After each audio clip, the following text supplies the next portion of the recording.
Halo teman-teman, selamat datang kembali di channel Lativianto. Kabar terbaru yang ingin saya share, yang ingin saya bagi dengan teman-teman sekalian adalah pelatih kepala timnas Indonesia, yaitu Shin Tae-yong yang sudah tiba di Indonesia pada hari Minggu kemarin. Dia datang bersama para staf pelatih dan juga asisten barunya yang ditugasi khusus untuk melatih dan mempertajam lini depan timnas Indonesia. Ya, kita tahu semua lah ya, teman-teman, bahwa timnas ini nanti akan menghadapi Arab Saudi dan Australia. Yang pertama akan bermain secara tandang, sementara yang kedua melawan Australia kita akan bermain kandang. Konon nanti kandang atau markas utama yang akan dijadikan stadion oleh timnas Indonesia itu adalah GBK. Meskipun dikatakan oleh Humas GBK bahwa kondisi rumput GBK saat ini itu masih dalam tahap pematangan setelah proses penanaman. Kita doakan saja semoga rumput GBK nanti dalam kondisi baik menjelang pertandingan Indonesia vs Australia.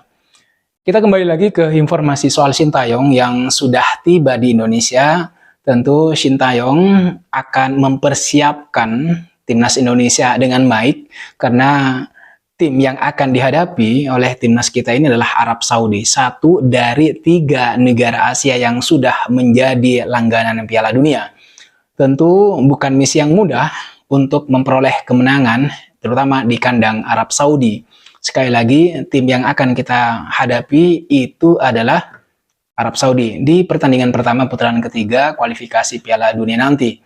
Jadi Arab Saudi inilah sebuah tim yang sudah kita tahu semua pernah mengalahkan Argentina di Piala Dunia Qatar tahun 2022. Tim ini bukan hanya unggul dari para pemainnya teman-teman, tetapi juga pelatihnya yang sudah malang melintang di klub-klub hebat di Eropa.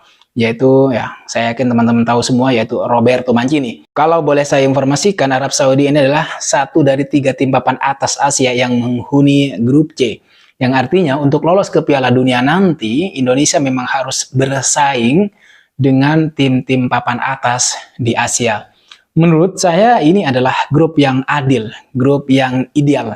Pertandingan pertama melawan Arab Saudi adalah pertandingan yang bagus sebenarnya untuk Indonesia untuk menguji sekaligus mengukur sejauh mana kesiapan dan kekuatan Indonesia untuk mengarungi putaran yang ketiga nanti. Kalah di pertandingan pertama menurut saya bukan hasil yang buruk karena dari sanalah kemudian Indonesia seharusnya bisa mempersiapkan diri lebih matang lagi, lebih baik lagi untuk menghadapi pertandingan-pertandingan selanjutnya yang menurut saya akan jauh lebih berat, akan jauh lebih sulit. Masih ada Jepang, kemudian Australia, Bahrain, dan China. Jika kalah melawan Arab Saudi, Jepang, atau Australia, saya pikir wajar karena 3 tim tersebut adalah tim langganan Piala Dunia. Jadi secara pengalaman, 3 tim tersebut sudah kaya, sudah banyak. Mereka juga sudah sering melawan tim-tim kuat di Eropa, terutama di Piala Dunia. Tapi melawan Bahrain dan China, saya pikir ini akan menjadi tekanan bagi Indonesia, terutama karena bukan hanya Indonesia memiliki kekuatan yang menurut saya mungkin setara atau bahkan lebih baik dari kedua tim tersebut, tetapi juga karena hanya dari 2 tim itulah, yaitu Bahrain dan China, Indonesia harus mengambil poin mutlak, harus mencuri poin. Saya yakin banyak orang, terutama para pecinta timnas Indonesia, bahkan para pengamat yang seringkali berkata sumbang mengenai STY, itu tidak akan senang dengan hasil menor melawan Bahrain dan China. Itulah kenapa pertandingan melawan Arab Saudi dan Australia di 2 laga awal putaran yang ketiga harus dijadikan kesempatan oleh timnas Indonesia untuk belajar dan menyiapkan diri lebih baik lagi untuk 8 pertandingan berikutnya. Terutama saya berharap perbaikan signifikan itu ada pada lini depan timnas Indonesia yang didampingi oleh asisten pelatih khusus yang baru didatangkan oleh Shin Tae-yong.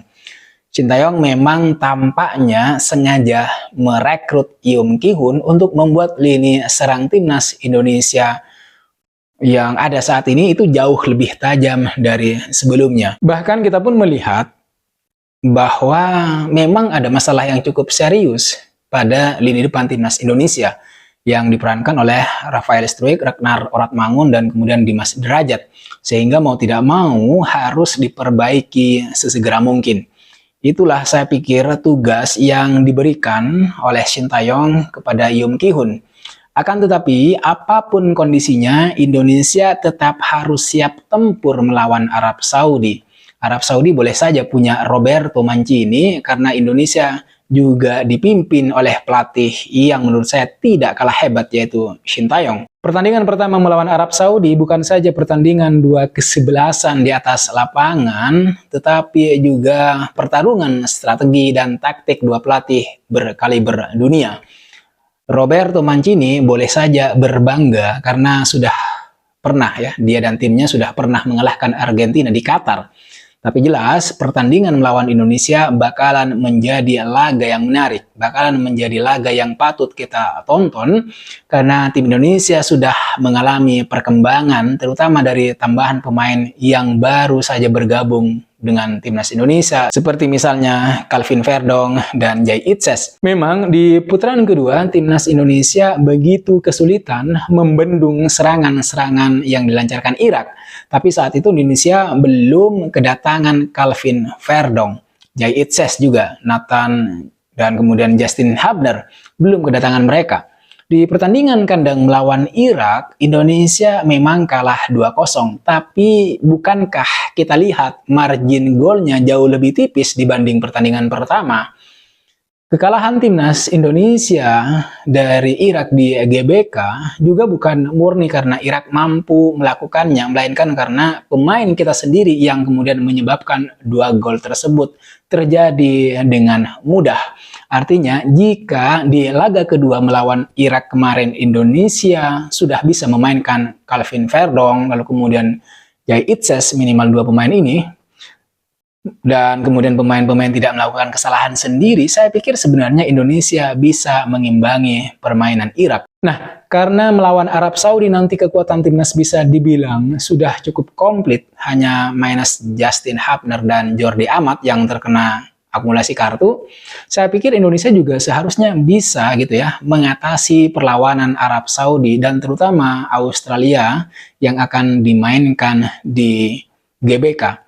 Bukankah pelatih dan pemain Australia pernah bilang bahwa pemain-pemain Indonesia bermain sangat bagus di Piala Asia, hanya saja mereka kurang secara pengalaman. Pertandingan terakhir Indonesia melawan Australia di Piala Asia membuktikan bahwa secara kualitas kita tidak kalah. Hanya saja kita kurang berpengalaman karena timnas kita dihuni oleh sebagian besar para pemain muda. Kelemahan itulah yang kemudian dimanfaatkan oleh Australia. Nah, di pertandingan nanti, baik melawan Arab Saudi dan kemudian Australia, saya pikir Indonesia akan masuk ke dalam lapangan dengan komposisi pemain yang lebih kuat, baik secara skill maupun pengalaman. Karena kita punya pemain-pemain yang bisa dibilang sudah syarat pengalaman. Di belakang tentu saja ada Jay Itzes. Pengalaman dan kualitasnya tidak perlu kita pertanyakan lagi.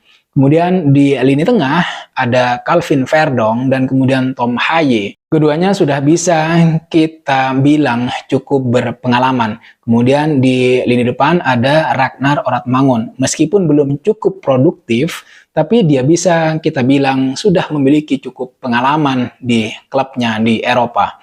Nah, menimbang komposisi kekuatan timnas Indonesia saat ini yang akan dibawa oleh Shin Tae-yong ke putaran ketiga, saya pikir permainan timnas Indonesia itu akan jauh lebih baik daripada yang mereka tampilkan di putaran kedua.